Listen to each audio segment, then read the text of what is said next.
Hello, everyone. You're listening to Psychology Outside the Box. The internet is full of psychology wannabes and posers who are trying to replace me. Well, it's payback time. My name is Dr. Flower. I have a PhD in psychology, so I'm not a wannabe or a knockoff. I've been teaching college and university courses for 20 years. Psychology is a vast field that connects to many things in your life. If you have a curious mind, you're definitely in the right place. This podcast will be interesting and informative, fun but factual. I want you to learn but also enjoy the experience. Some topics will be mainstream, but others will be outside the box, far beyond the ordinary. There will be lots of surprises. I will open your mind to new ideas and new ways of thinking. So sit back and enjoy the ride. It's absolutely true. You are safer surfing or splashing in Florida waters than visiting a quiet country farm that has cows and horses. The movie Jaws, directed by Steven Spielberg, is about a great white shark that terrorizes the small island community of Amity. Jaws caused many moviegoers to be afraid to enter the ocean in the summer of '75, and it established the notion that sharks are nature's #1 killing machine. We fear sharks, but are also fascinated by them. Discovery Channel's Shark Week originally premiered in July 1988 and is usually featured in July and/or early August.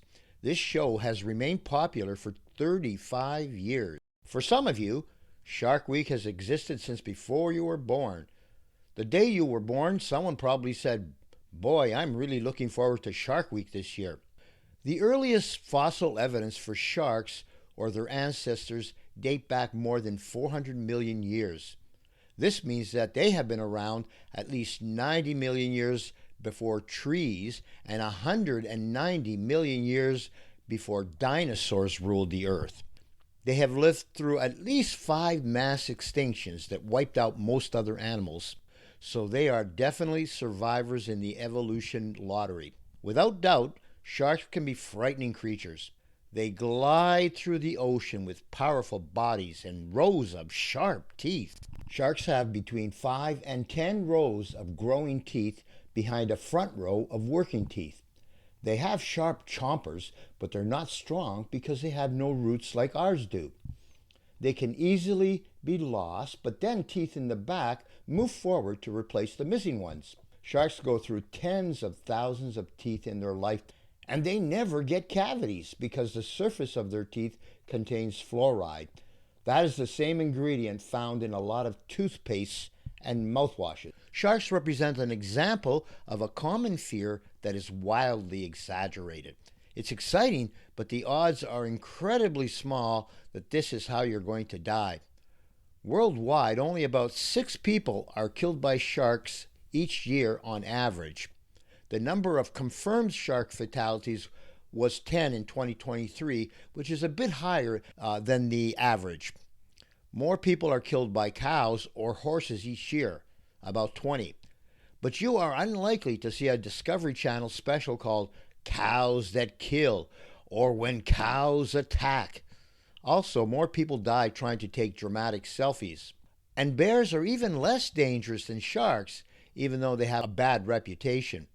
During the past decade, there have been an average of 3 fatal bear attacks per year in North America. The biggest danger is when people surprise or startle a bear or get too close to cubs or food sources. The Florida Museum of Natural History investigates shark-human encounters worldwide. In 2023, they confirmed 69 unprovoked shark bites on humans and 22 provoked bites. So unfriendly shark interactions are quite rare around the world. Most attacks are just sharks that are curious or mistaking a human for one of the species they like to eat.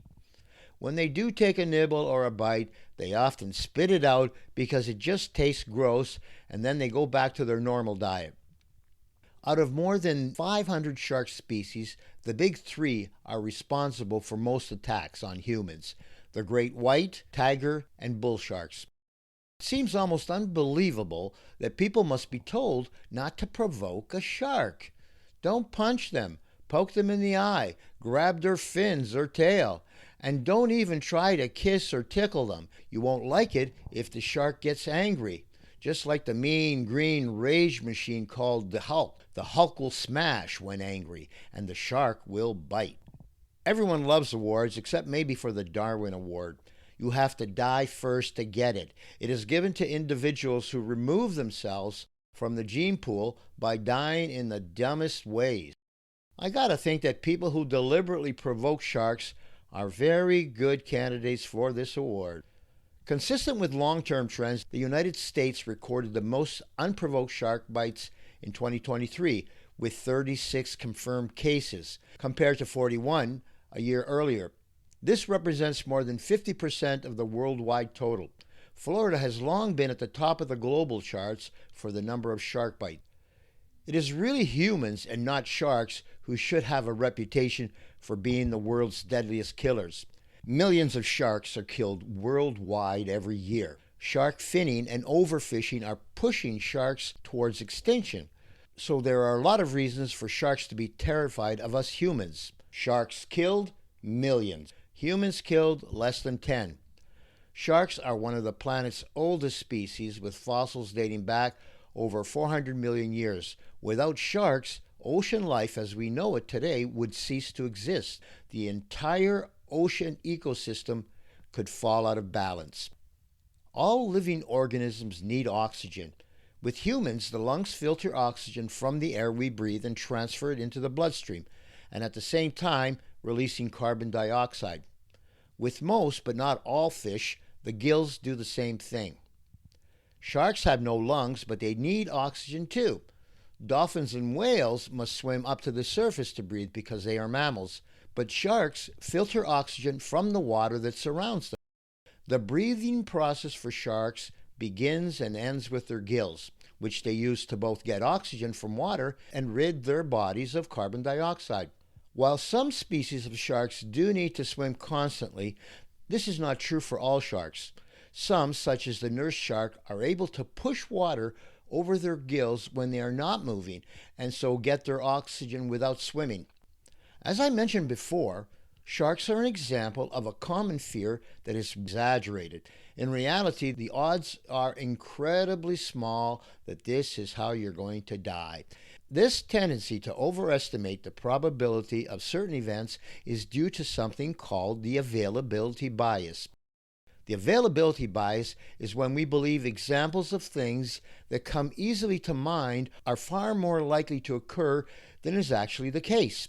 This psychological phenomenon is just one of a number of cognitive biases that interfere with critical thinking and, as a result, the soundness of our decisions. This mental shortcut that relies on immediate examples may sometimes be correct, but often will be wrong. The most notable contributions to this field were by psychologists Daniel Kahneman and Amos Tversky, who eventually received the Nobel Prize for their work. Soon their ideas spread beyond psychology into law, medicine, and even political science. We often misjudge the frequency and magnitude of events that have happened recently. When we make decisions, we tend to be swayed by what we remember. What we remember is influenced by many things, including our beliefs, expectations, emotions, and feelings. Media coverage on the internet or TV makes a big difference. Even movies such as Jaws can change our perceptions. When rare events occur, they become very visible to us as they receive heavy coverage by the media. This means we are more likely to recall these events.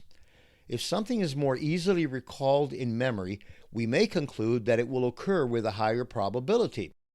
You can sum this up with the phrase, out of sight, out of mind. You place too much importance on the facts and information you can easily remember, and less importance on the facts that are not immediately available to you.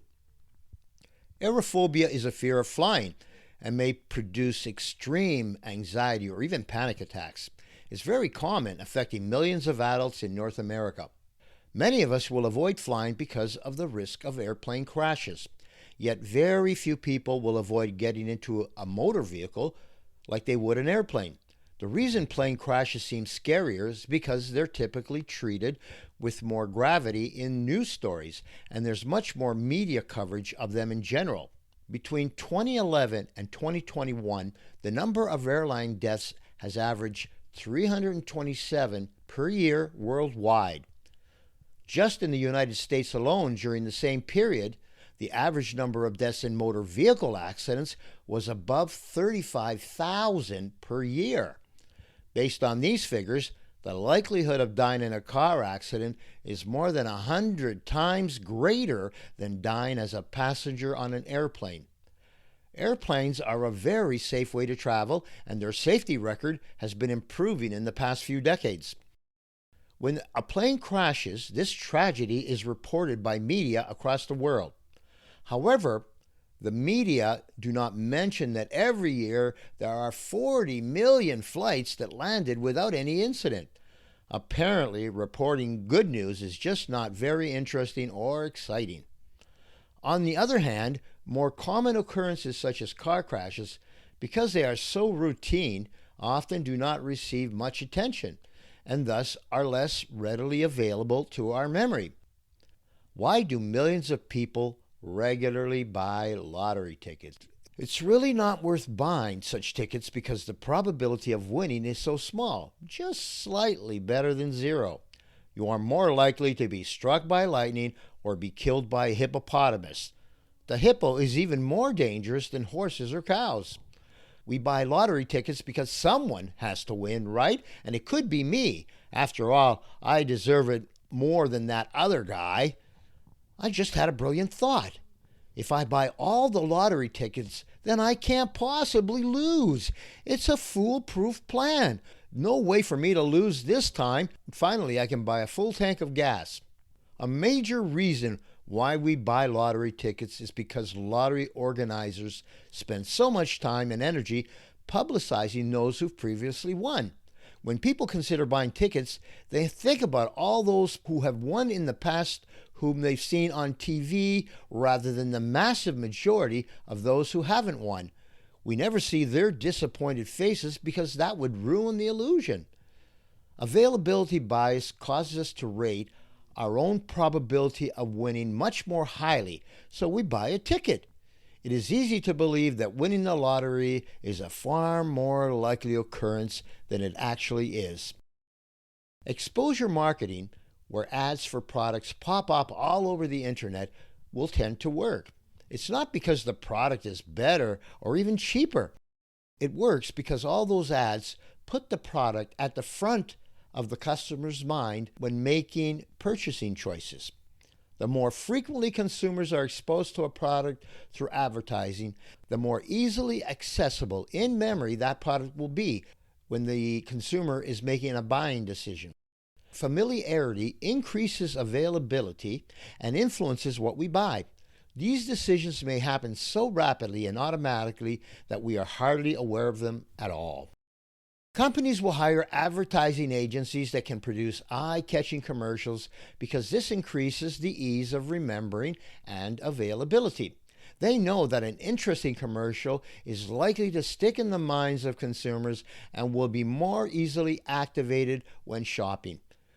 What about decisions about who gets promoted? We all wish that decisions about promotions at work were completely objective and rational. When it comes time to get promoted, it's often not the best performer, but the most visible. They may be more extroverted or outgoing and more likely to interact with the boss. The work of one or two employees who always show off their work may consistently come to mind when thinking about how staff have contributed. The people that stand out the most are more likely to get promoted just because their work comes to mind the easiest. They are simply more memorable, but not necessarily better. It is easy to forget the quiet person in the room because they are sometimes invisible. That person may not talk much at meetings and may not be a lively and outgoing person. So when it comes to ease of remembering or availability, they will not come to mind as much as other co-workers that are more boisterous and outgoing. Availability bias can also trip us up in our relationships. We tend to stick with the idea that we have at the forefront of our minds. If something has been observed by us instead of just read about, we tend to overestimate its importance. If you ask married couples who does the most housework, the wife or the husband, the answers will be quite different. Both spouses will take credit for a substantial amount of the work. This is not surprising for a variety of reasons. We are more likely to be aware of the work we do. After all, we directly observe ourselves in action, whereas the other person may be doing housework in another room or when we are out of the house. So we can't really see that work happening. Our contributions are far more readily available and so come easily to mind. This ease of remembering our own actions will affect our estimates. And so in the end, both partners may overestimate their own personal contributions. And so availability bias can lure you into believing that you put in way more work into the relationship than your partner. Consider another question. Do more people die from homicides or suicides each year? In 2020, there were 46,000 suicides across the United States compared to 24,600 homicides. In other words, the suicide rate is almost double that for murders. This is nothing new. It's been that way for a long time in North America and across the world. There is relatively little media coverage of suicides, except for celebrities. Perhaps this is a good thing, because media reports of suicide can lead to imitation or copycat suicides. Suicide remains one of the leading causes of death worldwide, according to World Health Organization's latest estimates. Suicide has been called the silent crisis and the hidden epidemic. We need a lot more resources aimed at preventing these deaths of despair. One final thought about sharks before I finish up. They are truly incredible creatures. But I still believe that humans are superior, and I can prove it. Triathlons involve swimming, cycling, and running various distances. They are tests of endurance, strength, and speed. I will admit that a shark is definitely a better swimmer than me, but I can probably run a lot faster, at least on land. So in the 3-event triathlon, it would really come down to which one of us is the better cyclist. I think having legs gives me a clear advantage in that event. I believe that is check and mate. Well, all good things must come to an end, including this podcast. But in the words of the Terminator, I'll be back. And I hope you will too. But next time, don't forget to bring cookies. If you enjoyed the podcast, please help me to attract more listeners by leaving a positive review. As you may already know, my true purpose and goal is complete world domination. As they say, go big or go home. Where Alexander the Great, Genghis Khan, and Napoleon Bonaparte failed, we will succeed. With your help, my followers will grow and grow until we are unstoppable. But even if more listeners do come, you will always be my first and most favorite. Join my next podcast in 7 to 10 days. It would be truly awesome if you could follow Psychology Outside the Box on Facebook and Instagram. Okay, folks, it's all over for today. We're finished. We reached the end. You don't have to go home, but you can't stay here. I will miss you so very much.